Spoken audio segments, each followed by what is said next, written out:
RSUD Kota Bogor tentunya ya, karena Kota Bogor kita sangat luas. Bertemu kembali dengan salah satu podcast kita, yaitu podcast kesehatan, di mana pada podcast kesehatan kita akan mengulik lebih lanjut mengenai materi-materi maupun hal-hal yang ternyata familiar dalam hidup kita selama ini. Dengan saya, Dr. Eksa, dokter umum, disertai dengan narasumber kita, expert kita pada siang hari ini yang akan membahas topik mengenai sehat di tempat kerja. Apa kata dokter okupasi, yaitu Dr. Titil Sri Kurnia, Magister Kedokteran Kerja, spesialis okupasi. Selamat siang, dokter. Selamat siang, Dr. Eksa. Apa kabarnya, dokter? Sehat ya, alhamdulillah. Semoga Sobat Sehat RSUD Kota Bogor juga sehat ya, dok ya. Oke, mungkin dokter bisa menyapa Sobat Sehat RSUD Kota Bogor kita terlebih dahulu, mangga dokter.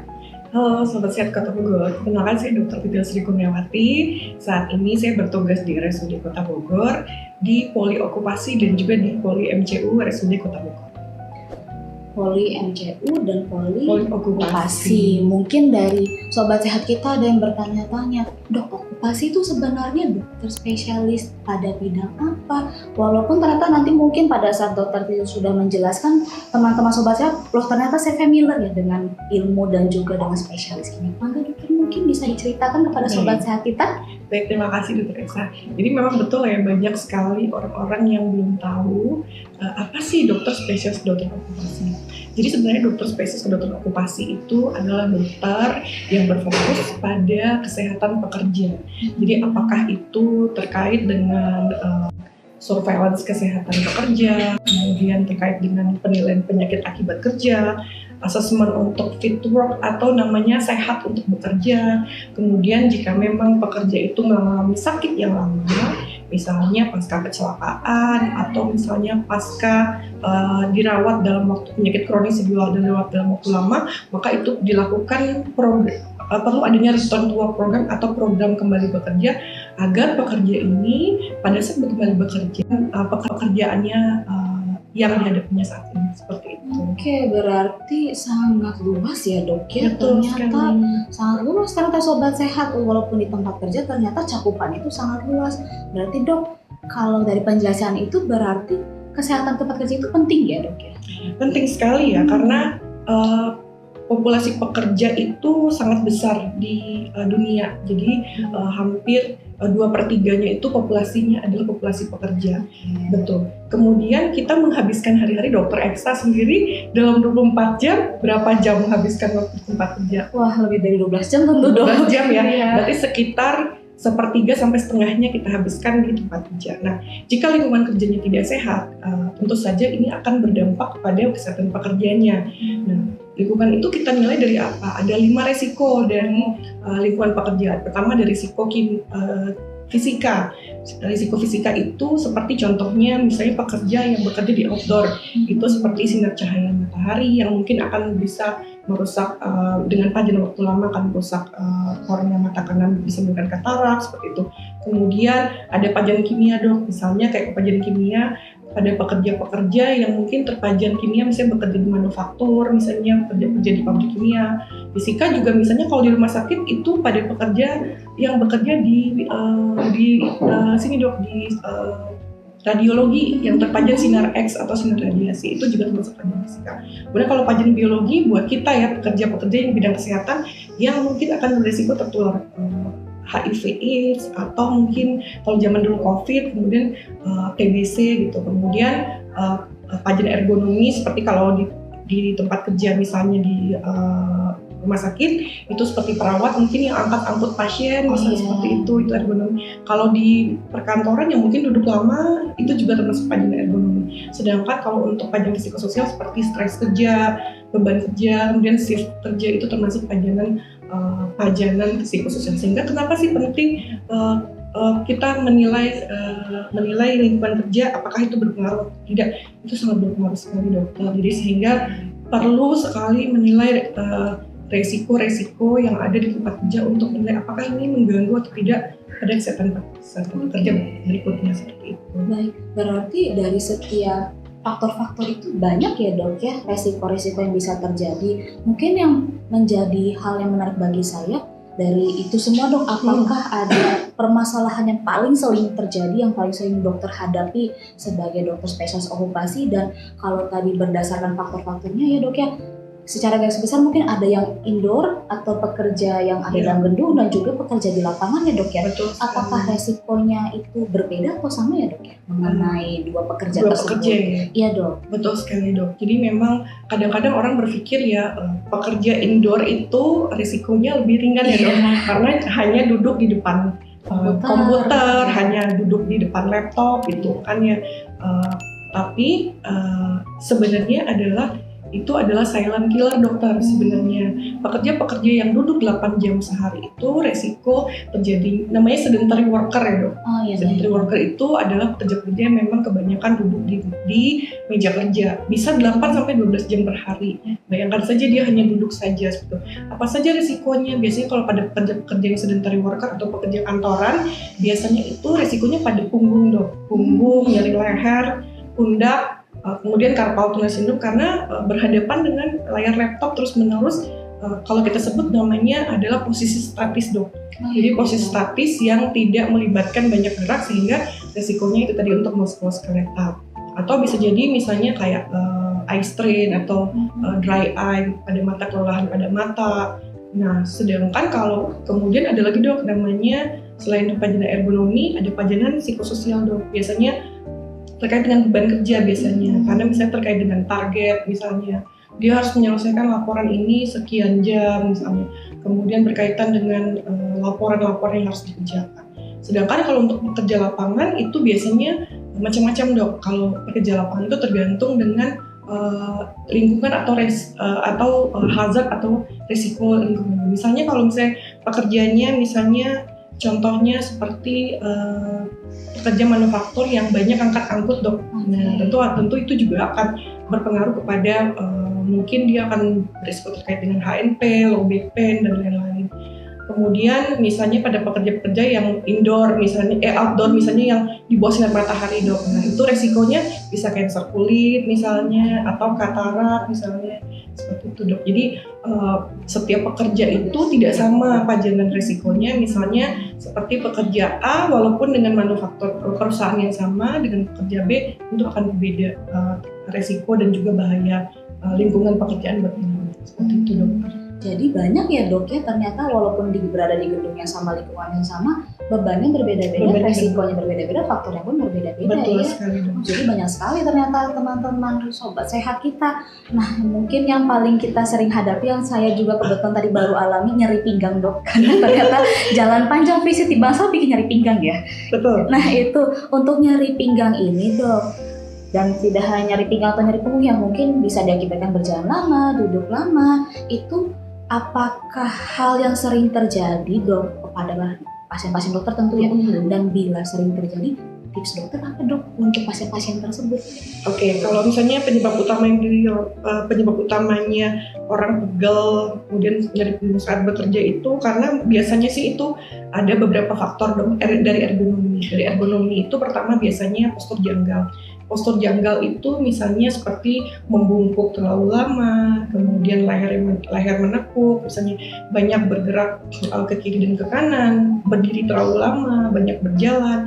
Itu merupakan adalah kumpulan dari risiko ergonomis dok. Jadi misalnya, jadi gimana dok? Misalnya hanya satu saja. Jadi biasanya satu saja nih saya sering membungkuk, tapi biasanya itu berulang-ulang dok. Dan biasanya beberapa faktor risiko ergonomis yang berkumpul menjadi satu terakumulasi sehingga muncullah terjadinya gangguan muskuloskeletal disorder kita sebut. Misalnya seperti contohnya HNP atau low back pain ataupun carpal tunnel syndrome misalnya. Tipsnya sebenarnya kalau untuk pekerja yang baik itu sebenarnya pekerja kantoran ataupun pekerja lapangan, sebenarnya kalau pekerja kantoran itu pertama kita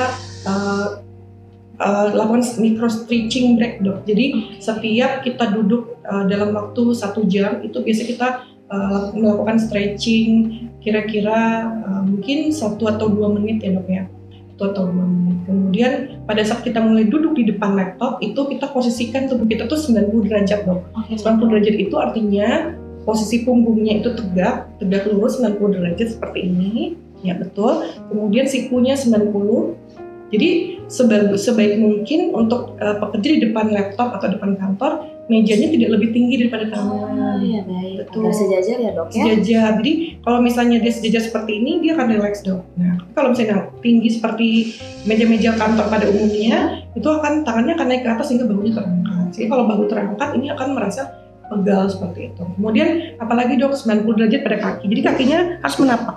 Oke. Jadinya latihannya harus menapak. Jadi punggungnya harus bersandar sempurna, sikunya rileks, kemudian kakinya harus menapak. Itu 90-90. Kemudian ada namanya rule of 20 dok. Rule of 20 itu artinya pada saat bekerja di depan laptop itu selama 20 menit, maka disarankan untuk melihat 20 kaki atau 6 meter, melihat jauh selama 20 detik. Jadi tujuannya adalah, jadi mata ini pada saat kita melihat satu objek dekat, tentu otot-otot mata kita akan berkontraksi ya dok ya. Nah, dia akan memfokuskan si pupil dan retina supaya si otak kita dapat membaca tulisan-tulisan yang ada di komputer ataupun laptop. Sehingga untuk merelaksasikannya, makanya kita perlukan rule of 20. Jadi saat kita 20 menit melihat layar laptop, maka kita harus melihat jauh selama 20 detik setiap 20 menit seperti itu.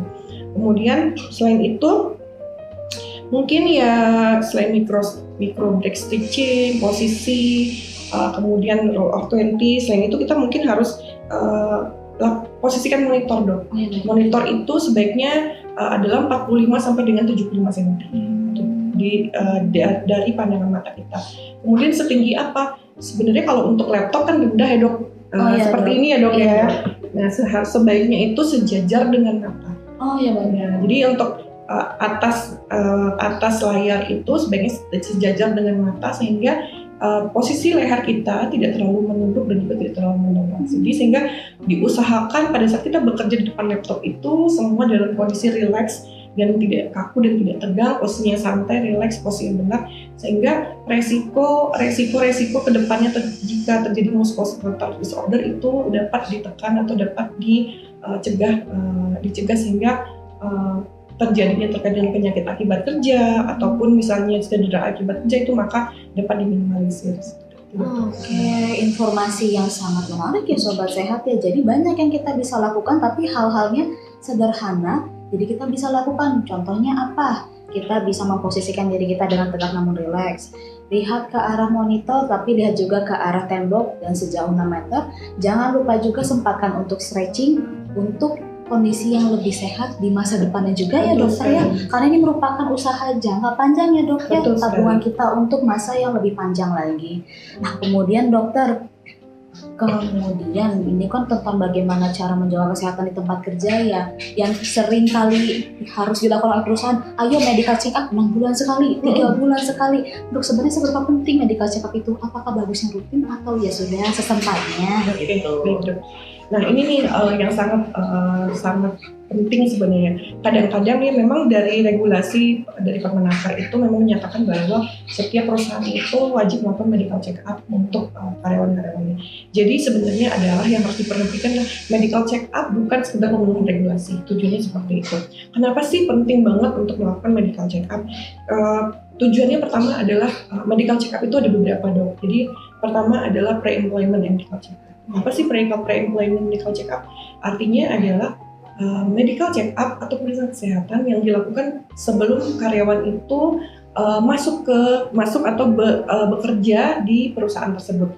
Tujuannya adalah jadi di perusahaan itu kan ada seperti yang saya sampaikan tadi, ada beberapa risiko, ada 5 risiko pajan atau hazard yang mungkin akan menimbulkan penyakit, ada seperti biologi, fisika, kimia, ergonomi dan psikososial. Jadi sebelum pekerja ini masuk ke lingkungan pekerjaan ini sebaiknya kita lakukan medical check up reguler. Jadi ada atau tidak sih penyakit-penyakit yang mungkin setelah terdeteksi dini apakah beresiko pada pekerjaan. Contohnya gini dok, misalnya pekerja ini diminta nantinya untuk melakukan angkat-angkut misalnya, ternyata dia udah HNP. Ternyata dia udah HNP nih, ternyata ada HNP atau low back pain pada saat pre-employment medical check up. Nah, nanti pada saat dia akan dilakukan penempatan posisi, dia akan diminta, oh ternyata pekerja ini tidak cocok nih untuk dilakukan ditaruh di posisinya saat ini, mungkin bisa dipindahkan posisi seperti itu dokter. Kemudian ada lagi pekerja-pekerja misalnya yang memang di manufaktur itu atau tempat kerjanya itu ada kebisingan misalnya. Kebisingan, resiko kebisingan kan ada NIHL atau noise induced hearing loss atau kebisingan akibat kerja biasanya. Nah itu dilakukan pemeriksaan audiometri sebelum bekerja. Nah pemeriksaan audiometri sebelum bekerja untuk menilai apakah sebelumnya pekerja ini sudah tuli atau belum. Nah ketika misalnya pekerja ini normal ternyata tidak ada ketulian, tidak ada apa, berarti nanti dilakukan pada saat dia kembali bekerja di posisi seperti itu artinya dia tidak tuli nih gitu ya. Kemudian dia bekerja, kapan lagi dok setelah itu tujuannya untuk medical check up pre-employment. Kemudian perlu dilakukan bertahap nggak dok? Perlu sekali. Karena untuk menilai, untuk mendeteksi dini apakah ada hal-hal yang perlu di-warning terkait dengan lingkungan pekerjaannya. Misalnya kayak tadi, pekerjaannya sebelumnya tidak tuli pada saat pre-employment medical check up. Kemudian ketika pemeriksaan berkala, tiba-tiba pekerja ini tuli misalnya, ternyata ada noise induced hearing loss atau mungkin belum noise induced hearing loss dok, tapi mulai penurunan ambang pendengaran, belum ketuli tapi mulai penurunan ambang pendengaran. Nah ketika ditemukan mulai ada penurunan ambang pendengaran, maka perusahaan biasanya melalui dokter spesialis. Jadi dokter spesialis dokter okupasi ini bisa bekerja di rumah sakit, bisa bekerja di perusahaan dokter. Jadi melalui dokter perusahaan atau dokter okupasi yang ada di perusahaan tersebut, dia akan melakukan surveillance kesehatan dok. Jadi menilai pre-employment medical check up, kemudian penilaian MCU berkalanya. Nah ditemukan atau tidak ada penurunan seperti itu. Kalau misalnya ditemukan penurunan, ada penurunan ambang pendengaran, maka perlu dilakukan namanya penilaian risiko lingkungan dong. Jadi kita tidak hanya mengukur MCU pekerja saja, tapi juga mengukur lingkungannya. Mungkin harus dilakukan pemeriksaan noise dosimetri misalnya, atau mungkin pekerjanya nggak pakai pelindung APD-nya betul misalnya, nggak pakai earmuff atau earplug misalnya, atau mungkin area kerjanya ternyata ada area kerjanya yang lebih dari 85 desibel gitu, kemudian pekerjanya bandel untuk tidak pakai misalnya. Jadi sehingga perusahaan-perusahaan itu dapat melakukan tindakan apa sih kira-kira yang harus dilakukan untuk menghindari pekerja ini supaya tidak terjadi perburukan seperti itu. Makanya perlu sekali dilakukan medical check up pre-employment, kemudian dilakukan medical check up berkala. Pemeriksaan medical check up berkala bukan hanya udah pemeriksaan berkala ya sudah gitu ya, tapi harus dinilai per tahunnya. Kira-kira dari tahun ke tahun pekerjaannya masih oke aja atau ada hal-hal yang perlu kita perhatikan seperti itu. Mungkin gitu dok, kenapa penting sih atau enggak sih medical check up untuk pekerja? Kontribusinya banyak sekali ya dari semua pihak ya dok ya. Semua pihak, tidak hanya dari pekerja, tidak hanya dari dokter, tidak hanya dari perusahaan, tapi bahkan dari lingkungan pun berkontribusi sekaligus dinilai juga. Betul. Ya dok ya. Oke, mungkin skenario-nya ada juga dok seperti ini. Sudah lelah dengan lembur, sudah lelah juga dengan stres. Tiba-tiba kalau MCU saya kurang bagus. Nah makin stres. Kadang kita bingung dok, ada yang bilang, ya saya sedang stres, saya sedang burnout. Sebetulnya, apakah lembur bisa menurunkan kesehatan? Karena kan awalnya dari lembur, saya lembur, saya kecapean, saya jadi stres, saya jadi burnout. Nah, apakah juga dok ada pembeda antara stres dan juga burnout? Karena kadang kita, saya merasa stres, saya juga merasa burnout. Itu dua hal yang sama atau berbeda ya dok? Oke. Jadi gini, lembur itu termasuk resiko tempat kerja dok. Jadi termasuk resiko, namanya long working hour. Sesuai ya dok, lembur ya. Lembur namanya long working hour kalau orang bilangnya. Ada yang namanya shift work. Jadi kalau untuk pekerjaan psikososial itu ada macam-macam ya. Ada yang shift work dan juga yang banyak terjadi itu ya shift work. Kemudian ada yang long working hour. Jadi kayak kalau misalnya pekerja di rumah sakit gitu ya, ada yang bekerjanya shift pagi, siang, malam. Itu juga berpengaruh pada kesehatan pekerja. Biasanya pekerja-pekerja yang shift malam itu biasanya resiko kesehatannya lebih beresiko dibandingkan dengan pekerja-pekerja yang office hour, yang kerja dari jam 8 pagi sampai dengan jam 5 sore. Begitu juga dengan long working hour dong. Long working hour ini meningkatkan risiko kelelahan. Kelelahan tuh baik bukan hanya sekedar lelah mental ya, tapi juga lelah fisik seperti itu. Lelah fisik, kemudian gangguan tidur, stres misalnya, sampai gangguan metabolik dok. Misalnya kayak orang dengan low working hour itu resiko untuk terjadinya obesitas, hipertensi, sakit jantung itu lebih tinggi dibandingkan dengan pekerja-pekerja yang office hour. Karena biasanya kalau dia lembur itu kan mungkin makannya jadi lebih banyak, tidurnya kurang. Kalau tidur kurang kan otomatis hipertensinya meningkatkan hipertensi, DM-nya juga meningkat seperti itu dok.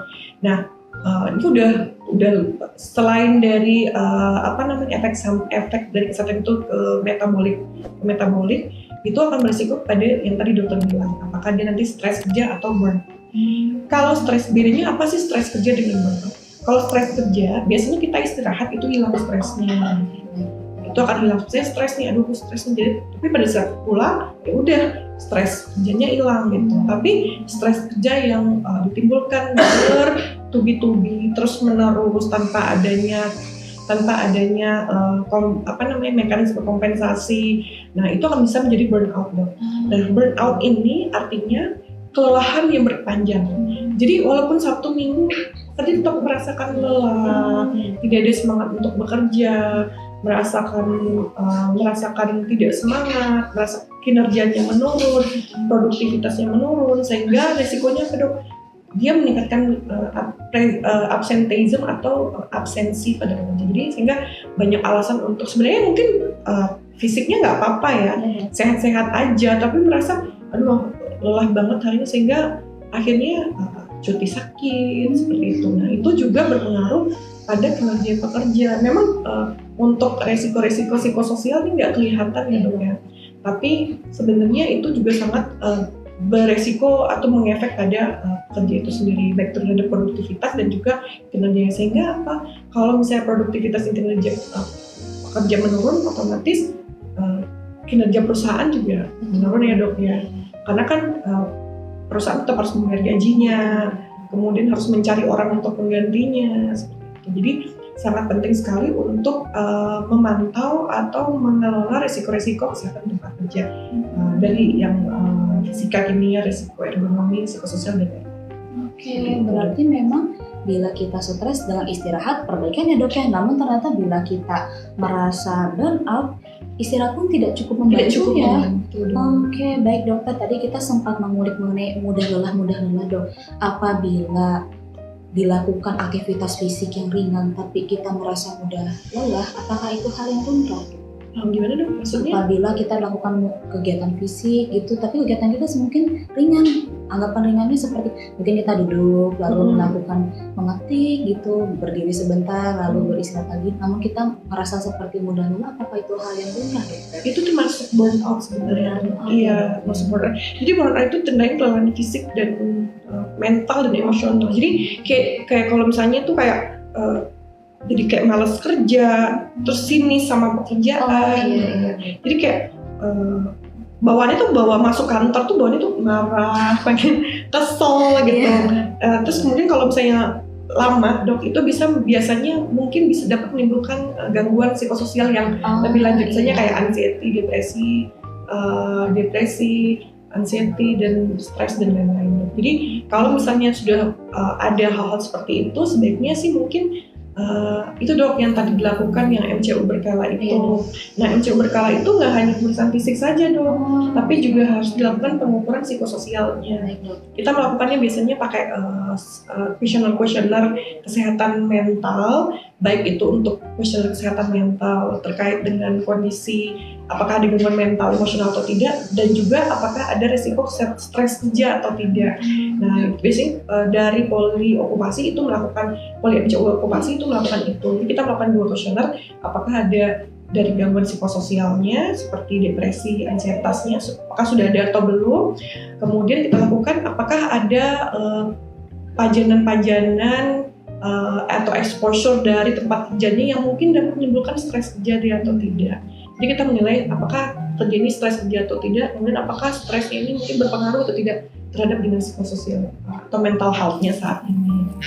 Berarti memang ya dok ya, dengan ini semua pihak itu dan juga tidak hanya tubuh sendiri juga semuanya ikut berkontribusi ya, tidak hanya mental tapi juga fisik pun dinilai, lingkungan pun dinilai, semuanya dinilai juga ya.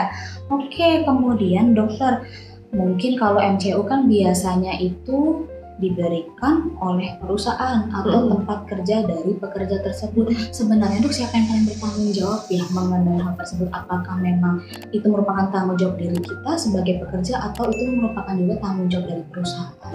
Utamanya baiknya dari siapa ya dok ya? Sebenarnya sih kalau untuk dari perusahaan. Oh iya, dari perusahaan. Tapi itu kalau yang untuk berkala ya dok ya, misalnya pekerja ini siapa sih yang punya tanggung jawab untuk MCU perusahaan? Biasanya untuk melakukan MCU itu kalau misalnya kita sudah di instansi dok, iya dok, bisa sudah di instansi biasanya itu adalah yang melakukan adalah perusahaan dok. Tujuannya itu tadi untuk pre-employment untuk menilai awal dulu ini orang sakit atau enggak untuk bekerja, tuh siap atau tidak untuk bekerja secara fisiknya. Karena penilaiannya nanti akan ada penilaian kalau misalnya kemudian lakukan MCU berkala dok. Nah, MCU berkala ini menilai untuk apakah ada penyakit akibat kerja atau tidak. Kenapa dilakukan penyakit akibat kerja? Misalnya kayak tadinya dia masuk tidak ada CTS, tidak ada low back pain, tidak ada noise induced hearing loss misalnya. Ternyata pada saat melakukan pengecekan berkala, ternyata ada nih hal-hal yang mengarah ke situ. Maka dokter okupasi melakukan penilaian penegakan penyakit akibat kerja dok. Nah, siapa yang wajib melakukannya itu sudah ada di Permenaker dok, bahwa dari regulasi Indonesia bahwa perusahaan wajib melakukan medical check up untuk pekerjanya. Tapi bagaimana untuk pekerja-pekerja yang mau melamar pekerjaan? Nah, biasanya kalau untuk melamar pekerjaan biasanya itu dilakukan oleh pekerja sendiri dong. Jadi tidak harus menunggu perusahaan dulu untuk, kalau misalnya nggak dibayarin perusahaan, oh ya sudah, berarti dia melakukan pemeriksaan untuk dirinya sendiri. Untuk kita melakukan pemeriksaan diri sendiri tujuannya adalah untuk menilai deteksi dini nih. Deteksi dini tujuannya adalah belum sakit. Jadi untuk pemeriksaan itu jangan nunggu sakit dulu. Kalau udah sakit berarti bukan lagi, artinya kita udah masuknya ke pengobatan ya dok ya, kuratif dan rehabilitatif. Sebenarnya adalah kenapa penting dilakukan MCU itu, karena tujuannya adalah preventif dan promotif dok. Nah misalnya kalau untuk kita lakukan medical check up, paling berapa sih dok biayanya? Sedangkan kalau untuk pengobatan biayanya butuh puluh jutaan, kemudian belum lagi harus misalnya nunggu dirawat di rumah sakit, kemudian transportasi, itu costnya akan lebih besar dibandingkan jika kita melakukan medical check up untuk mengetahui secara dini. Kalau misalnya ternyata pada saat pemeriksaan secara dini, oh ternyata udah ada hipertensi nih, tensinya udah 130 per misalnya 85 atau 90, kita udah warning ya dok ya, oh berarti saya habis ini harus kurangi makan gorengan atau makan asin-asin. Nah sekarang kalau udah hipertensi ternyata sakit jantung misalnya, itu kan resikonya pengobatannya butuh yang lebih serius dan juga costnya juga lebih banyak.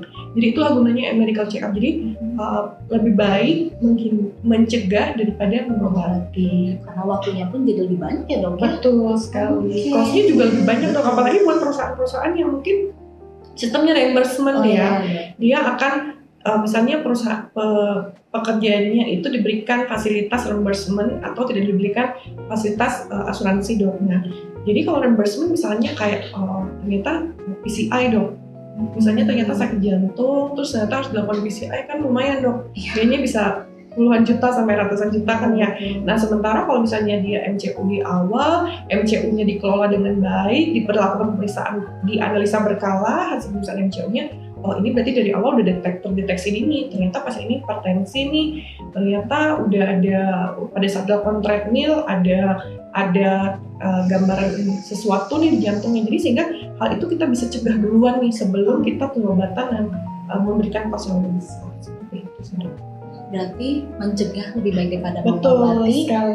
Dan tabungan kita juga ya sobat sehat ya, tabungan kesehatan ya dok ya untuk jangka panjangnya. Banyak sobat sehat yang sudah kita bahas pada siang hari ini bersama dengan Dr. Titil. Sudah banyak ya dok, dari awal dokter okupasi itu apa, sakit pinggang, sampai akhirnya MCU itu bagaimana, dengan siapa, berapa lama, apa yang diperiksa, ternyata seperti paket lengkap ya dok ya. Dari mulai fisik, dan juga mental, bahkan hingga ke lingkungan pun semua diperiksa, dievaluasi dan insya Allah diperbaiki juga ya dok ya. Betul sekali. Oke, mungkin pertanyaan pamungkas terakhir dari saya sebelum kita bersama dengan Sobat Sehat. Dokter, bila bisa diberikan 3 tips untuk kesehatan, kira-kira dokter akan memberikan tips apa saja? Bukan 3 permintaan dok, ini 3 tips kesehatan monggo 3 tips dokter. kesehatan ya. Iya, yang pertama mungkin kalau hanya boleh 3 tips agar tetap sehat saat bekerja ya dok. Betul ya, spesifiknya mungkin saat bekerja. Saat bekerja ya, yang pertama jangan diam terlalu lama. Jadi harus bergerak, jadi jangan lakukan posisi statis. Jadi tiap 1 jam kita harus bergerak, stretching. Misalnya pada saat di depan laptop juga tangannya harus di stretching, pinggangnya stretching, leher di stretching seperti itu ya. Nah kemudian yang kedua adalah tidur cukup dan pola stres. Jadi pekerja-pekerja itu sangat penting untuk tidur cukup 6-8 jam per hari untuk bisa menghadapi pekerjaan berikutnya. Kemudian yang terakhir adalah MCU secara rutin. Ini penting sekali menurut saya sih. Karena untuk mencegah itu yang tadi mencegah lebih baik daripada mengobati jangka panjang ini juga lebih bagus. Ternyata untuk kos pun ternyata lebih besar juga ya kalau keburu sakit gitu.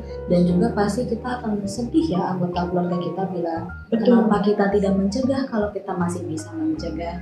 Dokter, terima kasih banyak untuk sesi bersama saya. Sekarang kita akan sesi tanya jawab bersama dengan Sobat Sehat RSUD Kota Bogor ya dokter ya. Mungkin ada beberapa pertanyaan yang akan saya bantu bacakan terlebih dahulu. Oke, dok izin bertanya, berarti apa beda kita ke dokter okupasi dengan ke MCU langsung ya dok ya? Oke, baik. Mungkin dokter okupasi tadi terkait dengan pekerja ya dok ya. Jadi dokter okupasi itu ada 2 bagian, dia memegang 2 poli, berarti namanya poli okupasi. Namanya poli okupasi ini apa dok yang dilayani itu biasanya penegakan penyakit akibat kerja. Penyakit akibat kerja ini adalah penyakit yang disebabkan karena pekerjaannya seperti tadi yang noise induced hearing loss yaitu kebisingan atau tuli akibat kebisingan di tempat kerja, atau misalnya low back pain, misalnya habis angkat berat, itu biasanya itu dokter okupasi yang menegakkan penyakit akibat kerja. Dari Permenkes sendiri atau Permenkes sendiri itu sudah ada dok sekitar 20-40 penyakit yang sudah dinyatakan bahwa ini adalah penyakit akibat kerja. Nanti setelah itu yang melakukan pembiayaan adalah BPJS Tenaga Kerja atau TASPEN biasanya. Itu untuk poli okupasi. Kemudian apalagi dok di poli okupasi itu penilaian fit to work atau return to work program setelah sakit dok. Misalnya pasca kecelakaan kerja, misalnya pasca kecelakaan, misalnya patah kaki. Nah, patah kaki pekerjaannya ini misalnya operator alat berat misalnya, atau misalnya pekerjaannya driver atau supir misalnya. Kira-kira sudah aman atau belum dok untuk bekerja, atau kerja di jasa harja atau pekerja yang di tempat-tempat tertentu gitu ya. Kira-kira ini sudah aman atau belum bekerja dok, atau bisa sakit jantung, atau misalnya gagal ginjal lama dok. Ini udah aman atau belum ya dok untuk bekerja. Nah itu harus ke dokter okupasi untuk penilaiannya apakah kerja ini aman atau tidak untuk bekerja. Kemudian biasanya kita akan lakukan namanya return to work program dok. Jadi pengembalian bekerja secara bertahap.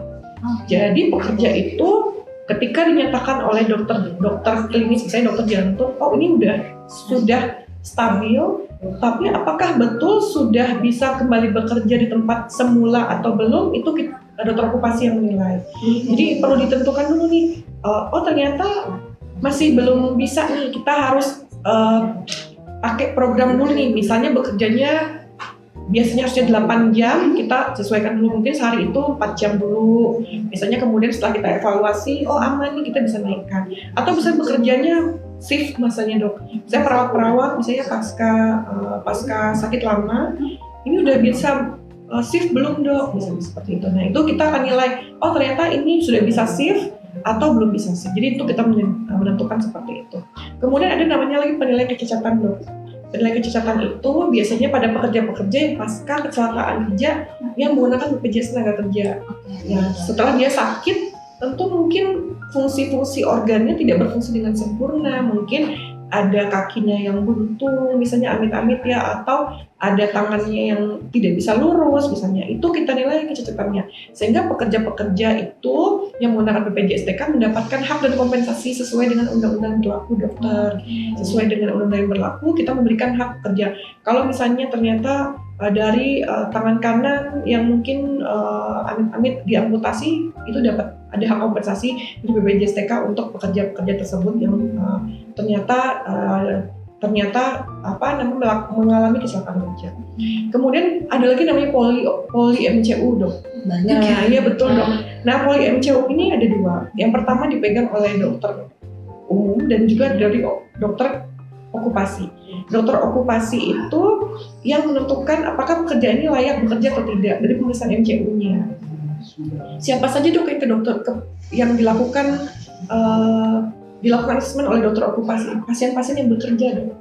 Jadi misalnya bekerja, dia mau melamar pekerjaan, dia mau bekerja, dia mau pemeriksaan berkala, dia mau pindah tugas, dia mau mendapatkan jabatan tertentu, atau misalnya contohnya kayak atau pekerja-pekerja yang mau magang, Dok.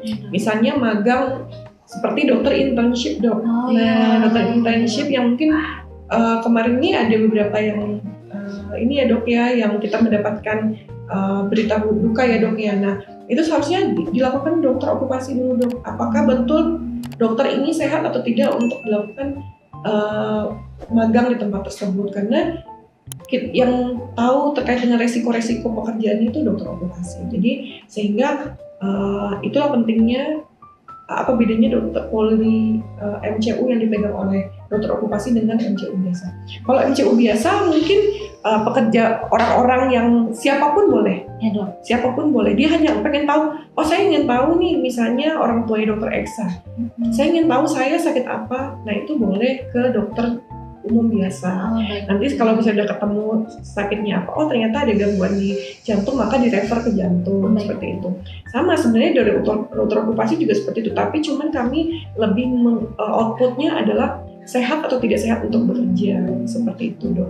Karena kalau misalnya ternyata ada temuan pada pemeriksaan ternyata dicocokkan dengan lingkungan kerjanya, ternyata tidak cocok, sementara kita tetapkan bahwa ini sehat, maka nanti akan resikonya itu tadi bisa sakit, bisa fatalnya bisa meninggal ataupun sakit berat, seperti itu, Dok. Jadi sehingga kenapa perlu poli MCU itu untuk pekerja itu dipegang oleh dokter okupasi, seperti itu, Dok. Jadi untuk bisa bukan memprediksi ya, mungkin memberikan gambaran seperti apa dan juga fit atau tidaknya untuk kondisi tersebut ya. Untuk kondisi tersebut untuk bekerja atau tidak.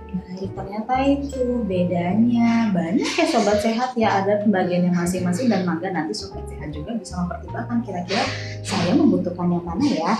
Oke, pertanyaan berikutnya, curiga ini berhubungan dengan nyeri pinggang juga nanti akhirnya. Halo, Dok, kalau otot leher saya tegang dan sering merasa lelah, apa tips yang bisa meredakannya enggak ya?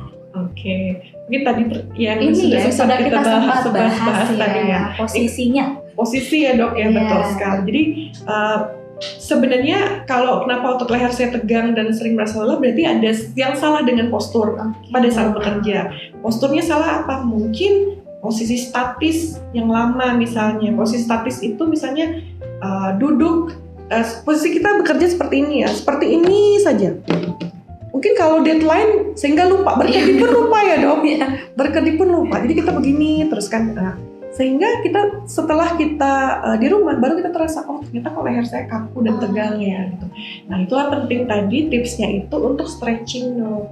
Stretching. Jadi kalau perlu di laptopnya dipasang alarm. Jadi 1 jam itu stretching. Jadi kalau misalnya kita pernah ke Super Indo tuh ada yang tiap 1 jam itu kayak ada warning ya, Dok, ya. Nah, itu sebenarnya tujuannya adalah itu, Dok, micro stretching itu kan termasuk germas ya, Dok, ya. Jadi dari setiap 1 jam kita bekerja, kita lakukan micro stretching itu sekitar 1 sampai 2 menit nggak, paling lama 5 menit. Jadi kita kalau misalnya tangannya kebanyakan di depan laptop, posisinya menekuk seperti ini, kita stretchingkan kanan atas, kiri bawah, kemudian sebaliknya gitu ya. Kemudian di leher kita gerakan bahunya, Dok, gerakan bahunya ke kanan ke kiri, kemudian leher kanan kiri.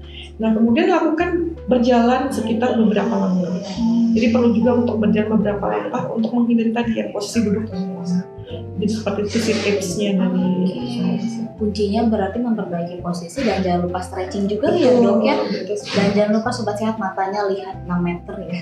Jangan jauh-jauh, udah 6 meter aja, cuma 20 detik kok nggak lama ya. 20 detik ya, 20 menit, 20 detik. Terus sering-sering mengedip dok. Oh iya, jangan lupa juga sering-sering mengedip, kasihan matanya kecapean. Karena kan kalau kita melihat layar laptop itu kan sampai-sampai kita lupa berkedip dong. Sampai-sampai lupa berkedip. Termasuk juga untuk anak-anak ya, yang anak-anak iya, sering megang laptop atau handphone. Termasuk kita pun kalau misalnya membaca di depan, mungkin scroll IG atau apa terlalu lama, itu kita kadang-kadang lupa berkedip. Jadi sehingga itu sangat penting sekali untuk sering-sering berkedip untuk membasahi si bola mata kita sehingga tidak gampang kering, kabur, sakit kepala dan juga dry eye dan lain-lain seperti itu. Oke, ternyata untuk kesehatan tentang bekerja ini bukan hanya bekerja tapi juga beraktivitas untuk anak-anak ya dok ya? Betul. Iya, jadi untuk semua orang sih sebenarnya dok ya. Oke, jadi semuanya turut berkontribusi juga ya. Mungkin ini pertanyaan terakhir ya dok ya dari Sobat Sehat RSUD Kota Bogor sebelum kita menutup sesi kita pada siang hari ini.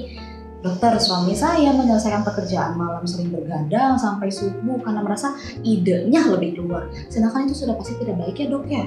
Baiknya seperti apa dok saran dari dokter?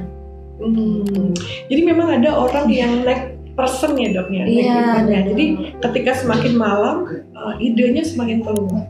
Jadi sebenarnya seperti ini.